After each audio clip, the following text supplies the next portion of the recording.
natural gas. In this video, we're going over my trade idea of the week and the day-by-day probability model.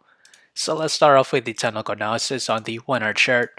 We still remain in positive MACD, but appears to be approaching to negative MACD territory. As we extend that to the 4 hour chart, we remain in slightly negative MACD. We did see it diverge. As we extend that further to the daily chart, we remain in positive MACD. As with the trade idea, I'll be trading UNG, and my position size for it is less than 1% of my portfolio. My long entry is at $12.99, and that is this range here. My sell target is at $14.32. My stop loss is at $12.46. However, if I were to open a short position, my entry is at $14.53, and that is this range there. My sell target is at $13.55, and my stop loss is at $14.76. So whichever entry price were to hit first, that will be my position of the week.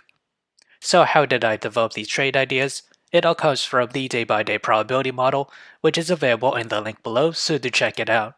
As we progress to the 5th day or week of trading, natural gas has a 73% chance to climb between 0 to 5.6%, an 18% chance to fall between 0 to negative 5.6%, and a 9% chance to fall between negative 5.6 to negative 11.2%. So if you enjoyed this content, feel free to like, comment, subscribe, and thank you for watching.